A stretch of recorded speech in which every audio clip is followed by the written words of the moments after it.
Students, हम क्या करने वाले हैं आज चैप्टर 16 ही चल रहा है हमारा, बट टॉपिक है वाटर फॉर ऑल। ओके, तो वाटर फॉर ऑल में हम क्या सीखेंगे? बेसिकली नेचुरल रिसोर्सेज का मैनेजमेंट हमारा चैप्टर है। तो मैनेजमेंट ऑफ नेचुरल रिसोर्सेज में हमने मैनेज करना सीख लिया है for resource that is fossil fuels. Fossil fuels को क्या करना है वो हमने समझ लिया। देन फॉरेस्ट को कैसे मैनेज करना है वो हमने समझ लिया। अब थोड़ा आज देखते हैं कि वाटर को कैसे मैनेज करना है। ऐसा बिल्कुल नहीं सोचना है कि फॉसिल फ्यूल्स को तो चलो लग जाते हैं पूरे बहुत सारे साल, मतलब it takes many many many lakhs of years to get fossil fuel, है ना। लेकिन जो वाटर है हमारा, water is kind of renewable resource, available हो जाता है। तो why do we need the management? तो यू ऑल्सो नो कि how much we need the water management, because must have heard, social media पे बहुत फ्लोट हो रहा है। There are countries, specially as far as if I am not wrong, social media पे बहुत दिन पहले से फ्लोट होना स्टार्ट हो गया है कि there are places in South Africa where the areas are devoid of water. Already the scarcity is so severe. सुना भी होगा आपने, राजस्थान में ही सुना होगा, लोगों को अपने जो वाटर रिक्वायरमेंट्स पूरा करना होता है तो they have to travel so far off to get water. तो प्रॉब्लमेटिक तो है, ठीक है। तो अगर इसको हम प्रॉपर तरीके से मैनेज करना सीख जाएं या प्रॉपर तरीके से मैनेज कर लें तो दिक्कत इतनी नहीं आनी है, और फ्यूचर जनरेशन में भी पानी रहेगा। अभी ज़्यादा पानी हम वेस्ट ना करके बहुत वाइज यूज़ करें तो बहुत फ़ायदा होगा, है ना। तो हमें थोड़ा सीखना है, पहले कैसे होता था अब कैसे होता है।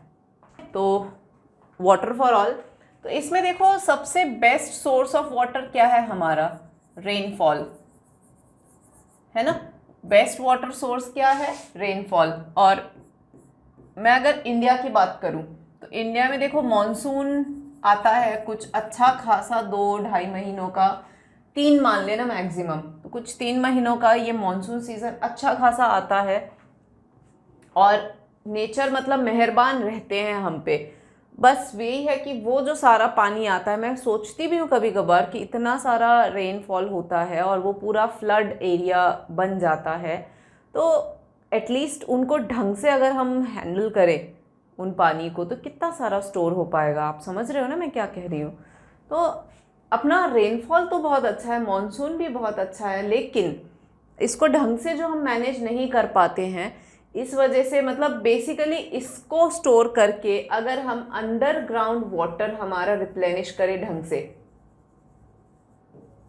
तो चीज़ें बहुत फ़ायदेमंद हो सकती हैं। बट अंडरग्राउंड वाटर मैनेज हो नहीं पाता है। अंडरग्राउंड वाटर मैनेज ना होने की वजह से the soil remains very much dried up. तो इसकी वजह से क्या होता है? Underground water if not managed, तो इससे क्या होता है? Loss of vegetation, loss of vegetation. तो वाटर अगर आप यहाँ मैनेज नहीं करते हो रेनफॉल्स, ठीक है, तो हम सस्टेन नहीं कर पाते हैं तो वेजिटेशन लॉस हो जाता है। होता है कि नहीं होता है? और इससे फिर पॉल्यूशन बढ़ेगा, अर्बन वेस्ट बढ़ेंगे। इस तरह की प्रॉब्लम्स जो हैं वो हम फेस करते हैं, ठीक है।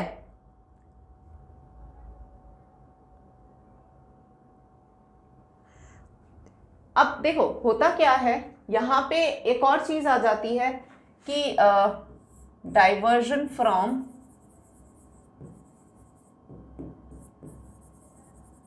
High water demanding crops. ऐसे क्रॉप्स हम नहीं प्रोड्यूस कर पाते जो हाई वाटर डिमांडिंग होते हैं। तो ये सारी प्रॉब्लम्स आती हैं अगर प्रॉपर ये वाला इफ़ नॉट मैनेज्ड, कि रेनफॉल अच्छा आया, मॉनसून अच्छा मिल रहा है अपने को, तो अंडरग्राउंड वाटर अगर नहीं मैनेज करते हो तो इस तरह की प्रॉब्लम्स आएंगी। और अगर मैनेज करते हो तो ये चीज़ें नहीं होंगी। विल हैव अ गुड, देखो अगर वेजिटेशन कवर गया तो रेनफॉल नहीं आ पाएगा ढंग से, क्योंकि good vegetation leads to proper rainfall of that area. तो अगर वेजिटेशन लॉस ज़्यादा होता है तो फिर आप समझ सकते हो कितनी प्रॉब्लम आएगी, पॉल्यूशन, अर्बन वेस्ट, सब चीज़ें बढ़ेंगी। अब पहले के ज़माने में क्या होता था, पहले के ज़माने में ना लोकल पीपल जो होते थे बच्चों, जो अपने लोकल पीपल होते थे, वो लोकल पीपल ना उनके ट्रेडिशनल जो मेथड्स होते थे, कैनाल्स होते थे, टैंक्स होते थे, were used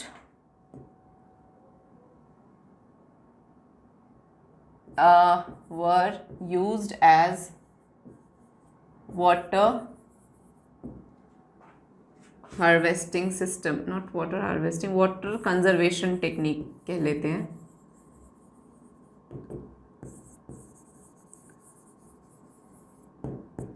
so canals, tanks, ये सब एज वाटर कंजर्वेशन टेक्निक वो यूज़ करते थे, ठीक है।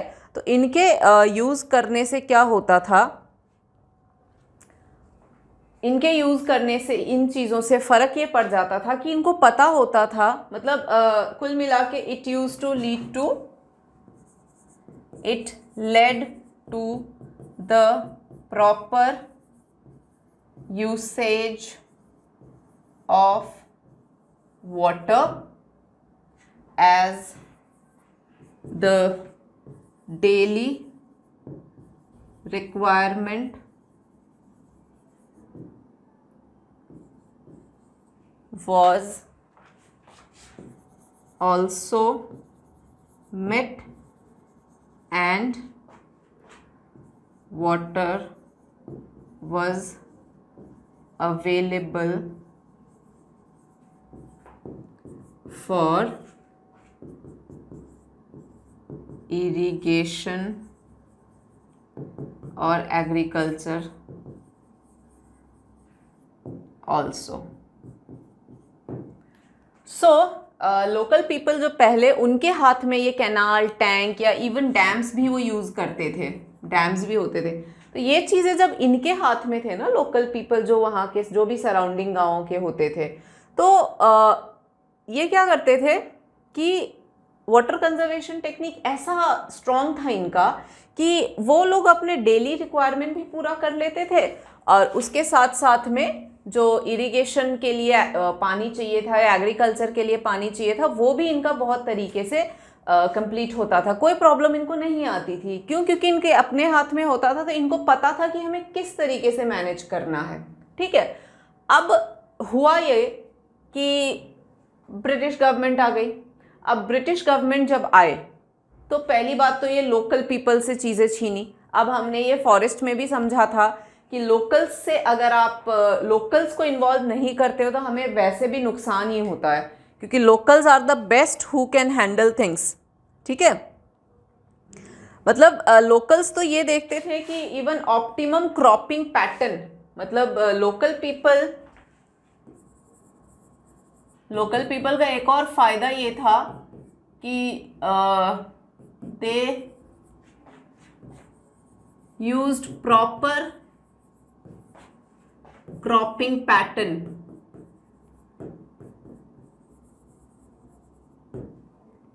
According to water available. मतलब सोचो, ये वाटर अवेलेबल के हिसाब से एक तो प्रॉपर क्रॉपिंग पैटर्न भी यूज करते थे, और पूरे डेकेड्स, मतलब ऐसा नहीं एक दो दिन, पूरे डेकेड्स के साथ में सेंचुरीज ऑफ एक्सपीरियंस के साथ ये काम करते थे, ठीक है। तो लोकल अफेयर था, और ये सारा काम ये मतलब इतने सालों के एक्सपीरियंस पे ये कर पाते थे, तो आराम से चल रहा था। अब क्या हुआ? अब ये हुआ कि ब्रिटिश आ गए। मैंने आपको पहले भी बताया था कि जब फॉरेस्ट में भी हमने देखा था कि लोकल पीपल को दूर करने पे कितनी प्रॉब्लम्स आती हैं। तो लोकल पीपल को ही सिर्फ दूर करके गवर्नमेंट के हाथ में चीज़ों को लेना, दैट्स नॉट द सोल्यूशन। अब ब्रिटिश गवर्नमेंट आई। ब्रिटिश गवर्नमेंट ने क्या बोला? ब्रिटिश गवर्नमेंट ने ये बोला कि भाई मतलब दे मॉडर्नाइज्ड द थिंग्स। जो ट्रेडिशनल सिस्टम्स थे उनको मॉडर्नाइज किया, डैम्स वगैरह खूब बनवाए, कि वाटर हम स्टोर करेंगे।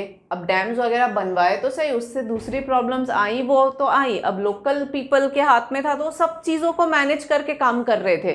ब्रिटिशर्स का एक ही एम था, एक्सप्लॉयटेशन, और डैम्स वगैरह बनवा के नेचर को तो एक्सप्लॉइट कर ही रहे थे, रिसोर्सेज भी जा रहे थे, पोल्यूशन हो रहा था वो अलग, तो बहुत सारे इश्यूज थे। अच्छा, अब ब्रिटिश गवर्नमेंट ने किया सो किया, उसके बाद इंडिपेंडेंट इंडिया हुआ। After the India got independence then also ऐसा नहीं हुआ कि इंडिपेंडेंस के बाद में चीज़ें सुधर गई हों। नो, गवर्नमेंट ने भी तो वही किया, कोई खास चेंज कहाँ कुछ आया था, ऐसा कोई खास चेंज नहीं आया था। ठीक है, तो हम पहले थोड़ा सा देखते हैं कि एग्जैक्टली क्या इंडियन गवर्नमेंट ने भी किया। उसके बाद में डैम्स बनवाए खूब, इन लोगों ने क्या किया था, ब्रिटिश ने भी एंड देन इंडियन गवर्नमेंट ने भी, इन सब ने मिलके डैम, हालांकि ऐसा नहीं है कि डैम बनवाना गलत बात है, ठीक है, लेकिन डैम्स के देखो अपने फायदे होते हैं। जैसे डैम्स क्या कर सकते हैं, डैम्स का एडवांटेजेस हम क्या लिख सकते हैं,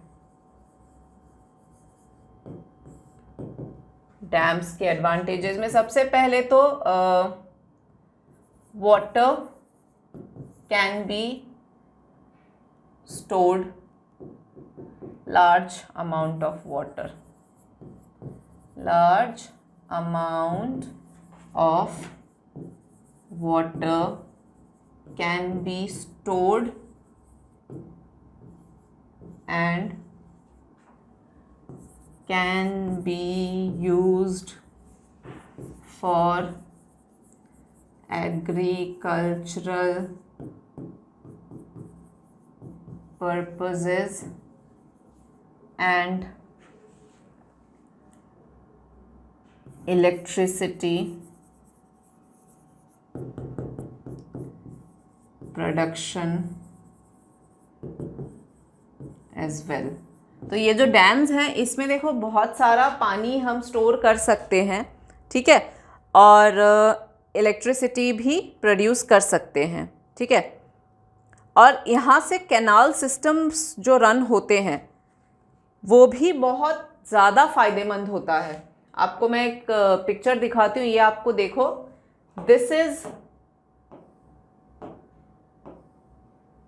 this picture is of Indira Gandhi canal.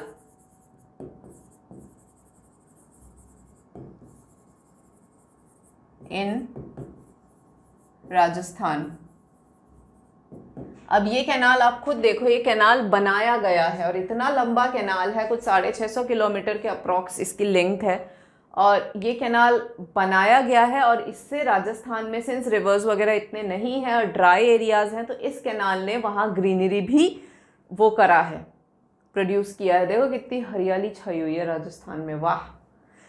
लेकिन होता ये है कि प्रॉब्लम कहाँ आती है, प्रॉब्लम आती है there is no equitable distribution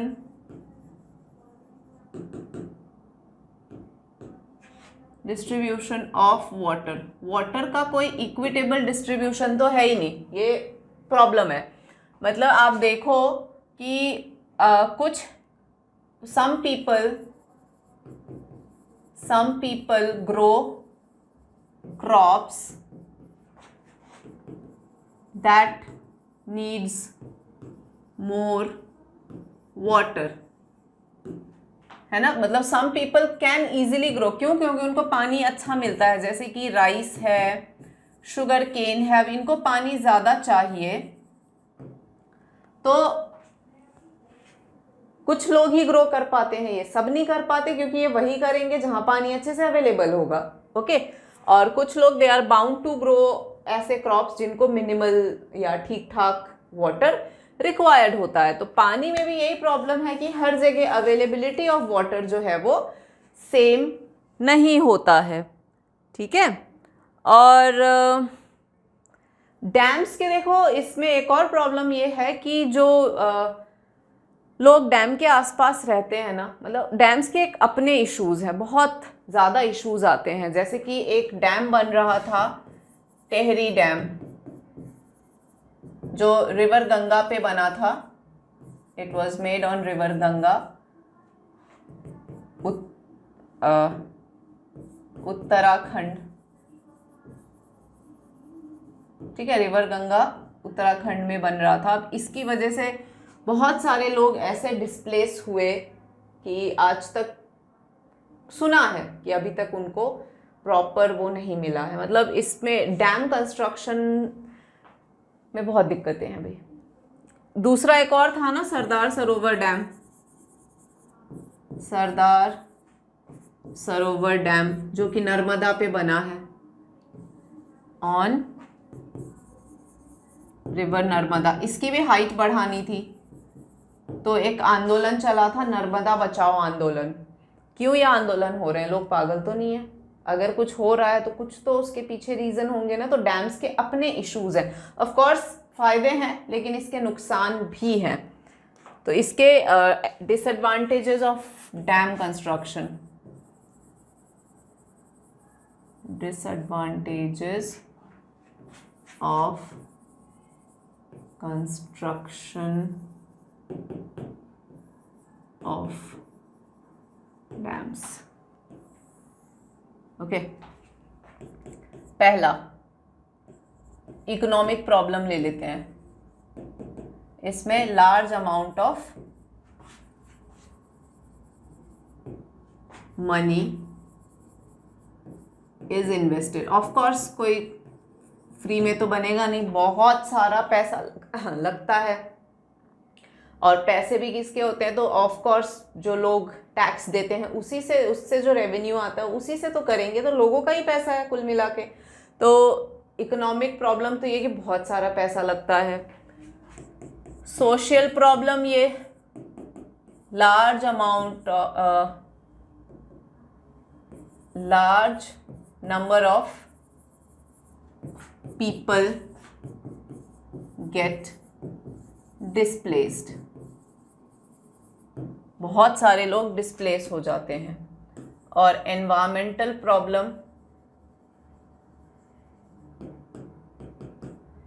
pollution, construction से दुनिया भर के पोल्यूशन जो होते हैं वो तो है ही। तो आप इन चीज़ों को भी नहीं झुटला सकते हो। मतलब इकोनॉमिक प्रॉब्लम जो है वो ये है कि बहुत सारा पैसा लगता है। एनवायरमेंटल में वही है कि पोल्यूशन कॉज होता है, ठीक है। और सोशल में लोग डिस्प्लेस होते हैं। अब पोल्यूशन में वही है ना, बायोडाइवर्सिटी लॉस हो जाता है, तो अल्टीमेटली पोल्यूशन आता है, क्योंकि बहुत सारा पेड़ वेड़ सब तो कट जाते हैं। इसी तब इतनी प्रॉब्लम है, तभी तो लोग जो हैं वो इसको प्रोटेस्ट करते रहते हैं कि इनको नहीं करना ये सब। तो people are deadly against such things, but क्या कर सकते हैं।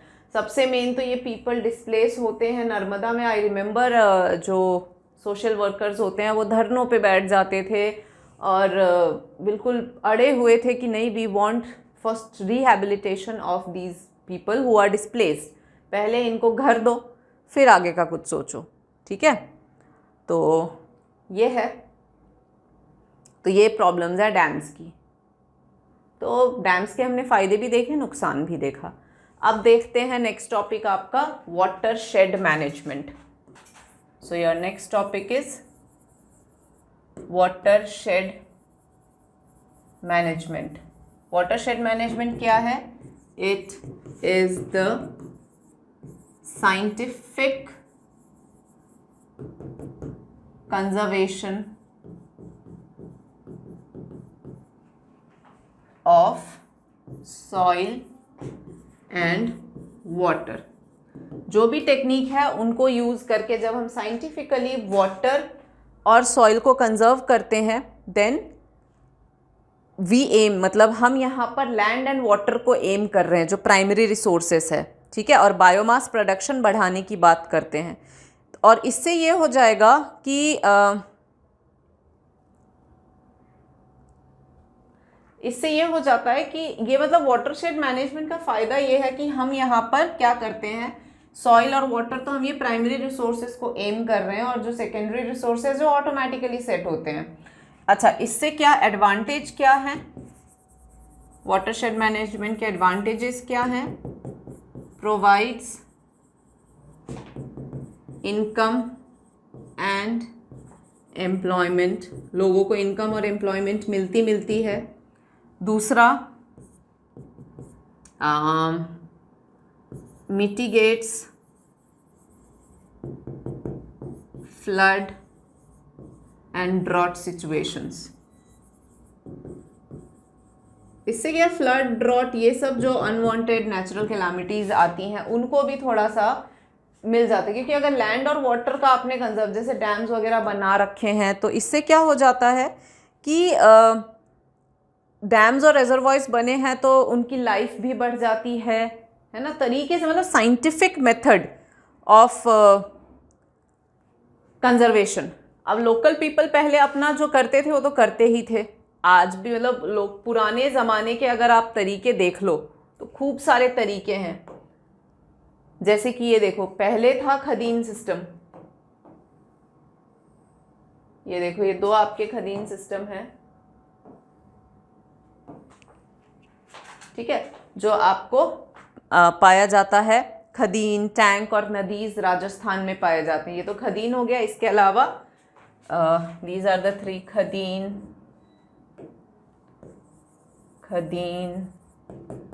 टैंक्स, नदीज इन राजस्थान। तो ये राजस्थान में पाए जाने वाले हैं। अब इसमें देखो,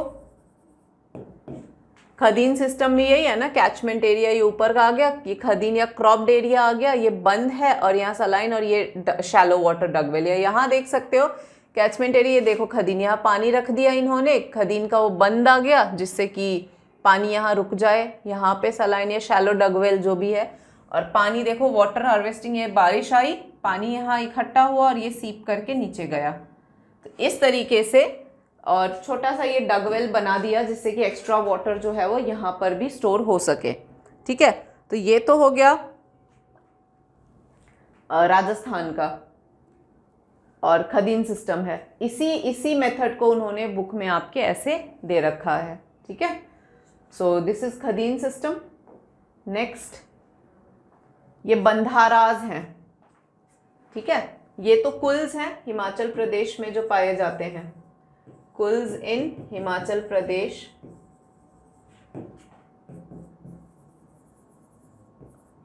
और ये बंधाराज इन महाराष्ट्र, बंधाराज इन महाराष्ट्र, ठीक है। तो ये कुल्स इन हिमाचल प्रदेश जो है ना, ये लोकल कैनाल इरिगेशन सिस्टम होता था बच्चों, जो 400 सालों से चलता आ रहा है, ओके। एंड ये मतलब ऐसे हिल्स से जा रहा है, देख रहे हो, मतलब 400 इयर्स से खैर चल रहा है, और ये देखो हिल्स में ऐसे करके बह के जाता है, ठीक है। तो होता क्या था कि विलेजेस के आपसी सहमति से ये लोग ये बनाते थे, और जैसे कि ये कुल्स जो है, पहले जिस भी विलेज में गया तो पहले जो सबसे दूर वाला है पहले वो यूज़ करेगा, फिर उसके पहले ऐसे ऐसे करके दूर वाला पहले, देन धीरे धीरे धीरे धीरे, यानी कि कैसे हुआ, डिसेंडिंग ऑर्डर चल रहा है, यूँ पीछे की तरफ आ रहे हैं, तो ऐसे करके कुल्स होता था। तो इस तरीके का वो सिस्टम होता था कि क्योंकि हिल्स होता था ना, तो हिल्स से ऐसे बह के आगे तक जाता था, तो that's how they use to work. तो ये जो भी हम पढ़ रहे हैं ना, ये सब ट्रेडिशनल वाटर हार्वेस्टिंग टेक्निक्स हैं। इसके अलावा महाराष्ट्र में ताल्स भी पाए जाते हैं। ये तो बंधारा ऐसा था, देख रहे हो आप, ये बाउंड्री बना दी और यहाँ वो पानी स्टोर करके रख लेते थे। महाराष्ट्र में ताल्स भी आते थे। मध्य प्रदेश में बूंदीज करके स्ट्रक्चर होता था, बूंदीज इन एमपी। तो ये जो भी है बच्चों, ये सब ट्रेडिशनल टेक्निक्स हैं, ठीक है। जम्मू कश्मीर में आपको पॉन्ड्स मिलते थे, पॉन्ड्स बनाए गए हैं कांडी बेल्ट में, Kandi belt in Jammu and Kashmir JNK। तो इस तरीके से ये सब लोकल। और मैं आपको दिखाऊं, ये टंकाज हैं, ये देख रहे हो, सब ट्रेडिशनल। ये टंका, राजस्थान में जो टंका वगैरह थे, ये सब पुराने ज़माने में पाया जाता था। ऐसे कैचमेंट बाउंड्रीज बना के पानी को स्टोर करके रखते थे, ठीक है। ये केरला में सूरनगम है, तो उसमें भी देखो ये उसी तरीके से, मतलब पानी क्या कैसे स्टोर करना है ये है बस मेन। तो वो देखो तराइन आ गया, ये सूरनगम, यहाँ पानी स्टोर होता था और ये अनकंसोलिडेटेड रॉक भी होता था नीचे की तरफ से, हार्ड रॉक, और ये स्टोरेज टैंक मेनली ये होता था। ठीक है, तो ये केरला में सूरनगम करके इस तरीके का सिस्टम होता था। और देखते हैं तमिलनाडु की ये एरी है, ये सब आपकी बुक में दिया हुआ है एनसीईआरटी में, एरी इन तमिलनाडु, ये डायग्राम आप देख लो। ठीक है, कट्टाज इन कर्नाटका, ये रहा, दिस इज कट्टाज। तो ये सब ट्रेडिशनल टेक्निक है, लोग कैसे करके बाउंड्रीज बना के, और देख रहे हो आप वहाँ डायग्राम में कि कैसे पानी को स्टोर करके वो रखते थे।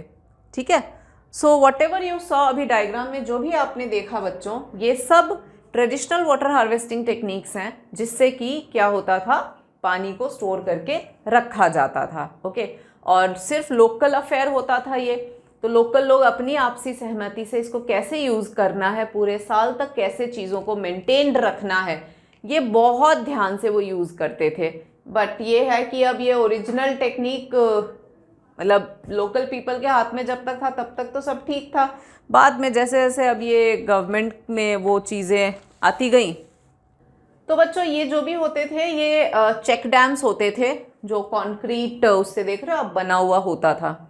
इसमें आप देखो, मैं आपको दिखाऊं, कंक्रीट से जो बना होता था, तो इस तरीके से देखो कंक्रीट से ये बने होते थे, है ना, और लो कैचमेंट एरिया में लगे रहते थे, और यहाँ पर पानी ये स्टोर करके रखा करते थे।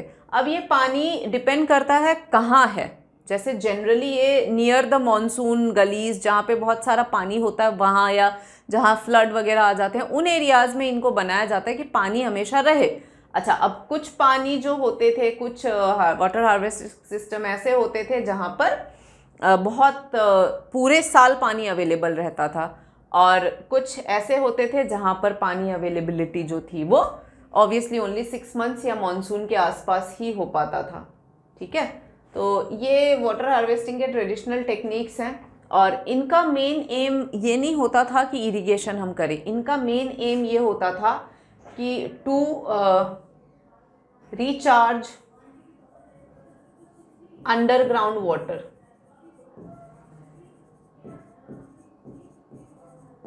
इनका काम होता था कि अंडरग्राउंड वाटर को रिचार्ज करें, क्योंकि अंडरग्राउंड वाटर को रिचार्ज करने के क्या फ़ायदे होते थे। पहला, they keep the soil moist, so vegetation cover is improved. ठीक है, वेजिटेशन कवर इम्प्रूव हो जाता है, सॉइल को मॉइस्ट रखते हैं तो। One of the purest form of water, one of the purest form of water does not get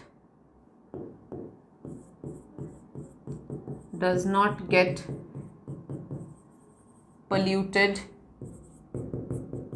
with animal wastes.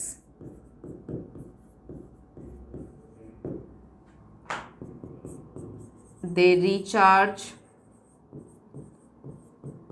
wells, और एक और है, यहाँ लिख देते हैं, they do not lead to